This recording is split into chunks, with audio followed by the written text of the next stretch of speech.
Tev tur viss sanāk?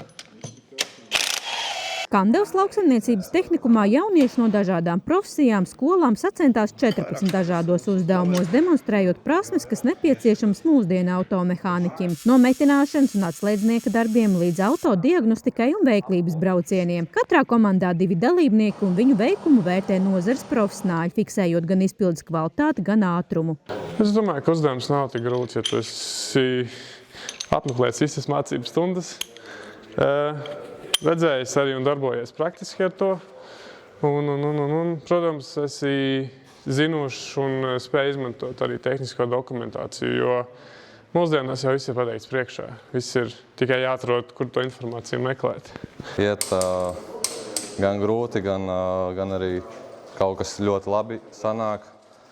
Piemēram, tāda kā skicēšana mums galīgi negāja. Bet tāda tehniskā viss sanāk. Jaunieši saka, konkurss ir ne tikai pārbaudījums, bet arī iespēja saprast savas stiprās un vājās puses, kā arī gūt pieredzi, kas noderēs nākotnes darbā. Es teiktu, ka mums iet ļoti interesanti. Mēs pieteicāmies, jo mēs ļoti labi startējām eksāmenos šogad ar komandas biedru Mārtiņu. Un tāpēc mums izvēlējās. Tā ir pieprasīta profesija, vienmēr būs vajadzīga, ļoti noderīga dzīvē. Tāpēc. Mērķis šim visam ir parādīt, kura labākā skola ir Latvijā automehāniķa profesijā.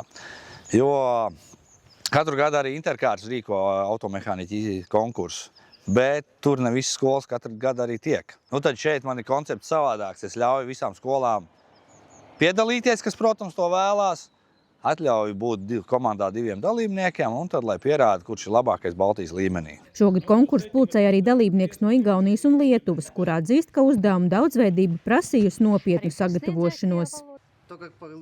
Tas, kā mēs saņēmām uzaicinājumu uz šo konkursu, ļoti pārsteidza, jo uzdevumu profils bija ļoti plašs, sākot no tehniskajiem darbiem, rasēšanas, elektrometināšanas un virsbūves darbiem, beidzot ar kravas piekabu rezerves daļu atlasi kravas automašīnām.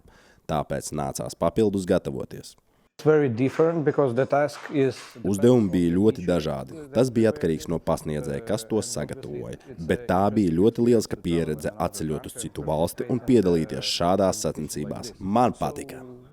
Uzdevumu izstrādē iesaistīt arī nozares pārstāvji, lai tie maksimāli atbilstu reālajai darba videi. Savā ziņā automehāniķis ir tas pats, kas dakters, jo viņš ārstē arī attālināt tās mašīnas.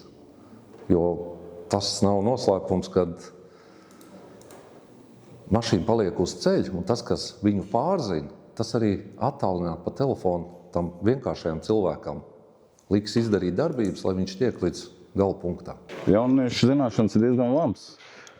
Principā mūsu jauniešiem ir teorētiskās zināšanas labākas, novērojot. Kaimiņi ir atkal praktiskās labāks.